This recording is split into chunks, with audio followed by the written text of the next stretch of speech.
Welcome to the Financial Jungle. This is Sharekhan Podcast. Hello everyone, the most anticipated day finally arrived and it was with a bang.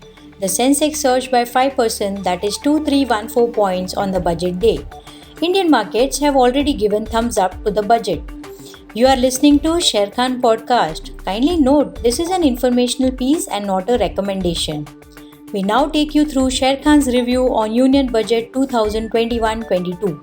We call this as a bold and a growth-oriented budget. The focus seems to be to put the Indian economy on the higher growth trajectory for the next few years by taking an expansionary fiscal stance. Government has also announced some pragmatic proposal to fund capital expenditure and infrastructure development projects. Markets are not worried by higher than expected fiscal deficit of 6.8% for the year 2021-22, and also there are no changes in the overall income tax slab rates in this budget. Let us look at the key winners from budget perspective. Banks and financial sector will be benefited by setting up of an asset reconstruction company and asset management company which would be set up to take over the existing stressed debt from the banks. Public sector banks to also benefit from 20,000 crore capital infusion.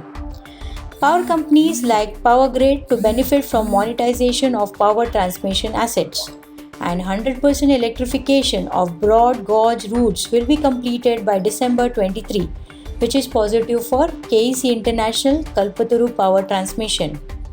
Oil and gas companies like GAIL and IOCL are key beneficiaries of the potential monetization of core pipeline infrastructure assets, and addition of 100 new districts under city gas distribution seems beneficial for the IGL. Real estate and building materials companies to benefit from extension of 1 year for claiming additional tax benefits for buyers and a tax holiday for developers. Also, allocation towards smart cities and Jal Jeevan Mission would give demand fillip for building material companies. Rural-centric automobile companies like Mahindra & Mahindra Escort to benefit from allocation to farm and rural sector. No excise duty hike on cigarette is a relief to companies like ITC. Mid-size steel and copper companies to benefit from exemption of duty on steel scrap and reduction of custom duty on copper scrap. Going ahead, we expect the market focus to revert to quarterly earning and global cues now. A strong Q3 result season and earnings upgrade would provide valuation support to markets. Post the budget, we see a scope for continued re-rating of construction, building material and public sector companies.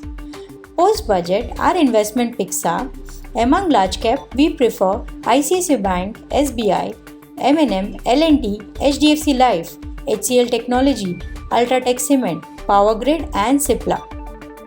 Among mid caps, we prefer JK Lakshmi Cement, AU Small Finance Bank, Polycab, Kajaria Ceramic, Supreme Industry, Max Financial Services, CESC and Tata Consumer. For more details, disclosures and disclaimer, please refer to our Union Budget 21-22 review report or contact our nearest branch. It's been a pleasure bringing you the Sharekhan Podcast and thank you for listening in as always. Please read the risk disclosure documents issued by SEBI and relevant exchanges and also the terms and conditions on www.sharekhan.com before investing. Investment in securities market are subject to market risks. Read all the related documents carefully before investing.